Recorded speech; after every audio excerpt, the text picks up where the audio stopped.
অভিনেতা তথা তৃণমূল বিধায়ক কাঞ্চন মল্লিক নাকি নিখোঁজ।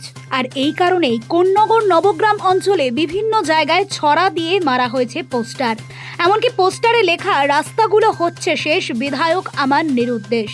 আবার লেখা হয়েছে বিধায়ক তুমি আছো কোথা, কবে শুনবে মানুষের ব্যথা। উত্তরপাড়ার বিধায়ক কাঞ্চন মল্লিককে খুঁজে পাওয়া যাচ্ছে না, পেলে অবশ্যই জানাবেন। এমন নানাবিধ পোস্টার ভারতীয় জনতা পার্টির তরফে মারা হয়েছে বলে জানা গিয়েছে। এই প্রসঙ্গে স্থানীয় বিজেপি নেতৃত্বদের অভিযোগ, নির্বাচনের পর থেকে বিধায়ককে আর সেভাবে এলাকায় দেখা যায় না, ফলে মানুষ অসুবিধার কথা কাকে জানাবেন। তৃণমূল বলে উন্নয়ন নাকি রাস্তায় দাঁড়িয়ে রয়েছে, এই তার অবস্থা। রাস্তায় চলা দায়, পুজোর সময় তাপ্পি মারে, আবার কিছুদিন পর পিচ উঠে রাস্তায় চলা দায় হয়ে যায়। নবগ্রাম, কানাইপুর, রঘুনাথপুরের ছবিটা একই হাল। কোনো কাজেই বিধায়ককে পাওয়া যায় না বলে তার শাসক দলের লোকই বলছে উত্তরপাড়ায়, তাই সাধারণ মানুষ তো বলবেই। বিধায়ক যাকে আমরা আকাঙ্ক্ষার সঙ্গে ভোট দিয়েছিলাম, সেই বিধায়ককে আমরা কোনো কাজেই আমরা দেখতে পাচ্ছি না। কিছুদিন আগে যে বর্ষার সময় আমাদের কানাইপুর অঞ্চল এবং নবগ্রাম অঞ্চল যে জলের তলায় চলে গেছিল, বিধায়ককে আমরা নট এ সিঙ্গেল ডেতে আমরা দেখতে পাইনি। মানুষ অনেক বিধায়ককে ভোট দিয়ে নিয়ে আসে যে মানুষের যত অসুবিধাগুলো আছে সেগুলো মেটানোর জন্য, কিন্তু বিধায়ক যদি ভোটের পরে নিখোঁজ হয়ে পড়ে, মানুষের যদি সুখ দুঃখ যদি সঙ্গে না থাকে, সেটা তো তৃণমূলের বিধায়ক, তৃণমূলেরই বিভিন্ন জায়গা থেকে অভিযোগ আছে যে বিধায়ককে দেখা যায় না। একদম শাসক দলই বলছে তাকে খুঁজে পাওয়া যাচ্ছে না, তাহলে সাধারণ মানুষ কি বলবে? সব থেকে রাস্তার পরিস্থিতি দেখুন, শুধু নবগ্রাম নয়, নবগ্রাম, কানাইপুর, বাসায় শাসক দল বারবার বলে আসছে যে উন্নয়ন নাকি রাস্তা দাঁড়িয়ে আছে। তাহলে এই রাস্তায় উন্নয়ন এইভাবে চলবে? উন্নয়ন প্রত্যেক বছর নৈতি রোডটার যা পরিস্থিতি রাখার পুজোর সময় তাপ্তি মেরে দেয়, কাজ শেষ। এইভাবে কতদিন চলবে? মানুষ কতদিন এভাবে হ্যারাসমেন্ট হবে? জলের দেখুন, আজকে 4 বছর ধরে মানুষ খালি আশ্বাস দিচ্ছে পাইপ পড়বে, পাইপ পড়বে, পাইপ পড়বে, কল লাগিয়ে দিয়েছে, কিন্তু জল আসছে না মানুষের অর্ধেক বাড়িতে। এখনও বলছে 3 বছর ধরে বলছে এই 6 মাসের মধ্যে পাইপ আসবে, এখনও তো পাইপ এসে বোঝাচ্ছে না। মানুষ বুঝে যাবে, কার কাছে অভিযোগ করবে? উত্তরপাড়া বিধানসভায় এখানকার এমএলএকে 5 বছর ধরে খুঁজে পাওয়া যাচ্ছে না, নিখোঁজ আছে। তাই জন্যে আমরা এই পোস্টারিংটা করলাম কি এই নবগ্রাম, কানাইপুর, রঘুনাথপুরবাসী কি ভুল করেছে যে এইখানে দেখা যাচ্ছে না, এনাদের খুঁজে পাওয়া যাচ্ছে না।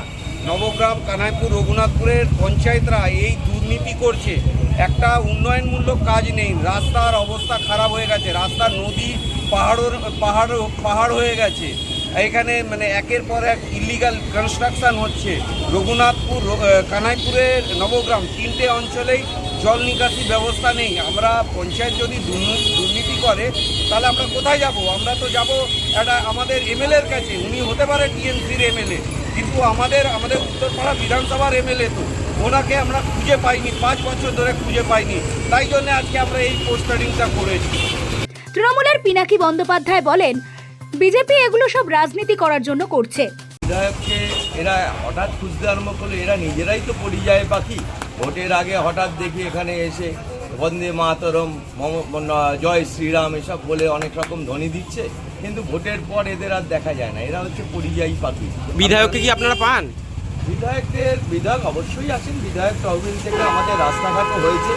বিজেপির চোখে যদি নেবা হয়ে থাকে আমাদের কিছু করার নেই, কারণ বিধায়ক তহবিল থেকে নবগ্রামের বুকে রাস্তাটা হয়েছে, এটা আপনারা সবাই দেখতে পাচ্ছেন সম্মুখে। সুতরাং বিধায়ক আসলো কি আসলো না সেটা তার ব্যক্তিগত ব্যাপার, কিন্তু বিধায়ক নানা সময় নানা কাজে ব্যস্ত থাকে। কিন্তু বিধায়ক তহবিল থেকে আমাদের নবগ্রামের বুকে এই সামনেই যে রাস্তাটা দেখতে পাচ্ছেন, ঝিলপাড়ে যে রাস্তাটা, এটাও বিধায়ক তহবিল থেকে হয়েছে। কেন বিজেপির চোখে যদি নেওয়া হয়ে থাকে আমাদের কিছু করার নেই। এরা এখন নানা রকম ভুল ত্রুটি ধরবে, এইগুলো রাজনৈতিক একটা প্রতিহিংসা বলতে পারে। প্রসঙ্গত কিছুদিন আগে উত্তরপাড়ার পাড়ায় পাড়ায় সমাধান শিবিরে উপস্থিত থাকতে দেখা গেলেও কাঞ্চন মল্লিককে নাকি দেখা যায়নি। এই নিয়ে ক্ষোভ জানিয়েছিলেন তৃণমূল কর্মী সদস্যরাই। তৃণমূলের এক কাউন্সিলর সরাসরি অভিযোগ করেছিলেন, বিধায়ককে সিনেমায় দেখা যায় কিন্তু তার বিধানসভা এলাকায় দেখা যায় না। কাঞ্চনও জবাব দিয়েছিলেন, এখন যদি কেউ কিছু দেখেও না দেখতে পায় তাহলে তার কিছু করার নেই, কারণ তিনি তার পাড়ায় আসেন, তার যে অফিস আছে সেই অফিসেও বসেন এবং প্রয়োজনীয় কাজও করেন। পরে অন্য একটি পাড়ায় পাড়ায় সমাধান শিবিরে উপস্থিত হয়েছিলেন, এমনই জানান বিধায়ক। তবে এখন কাঞ্চন মল্লিককে নিয়ে বেঁধেছে তৃণমূল বিজেপি কোন্দল। Bureau report, Nobel Bangla.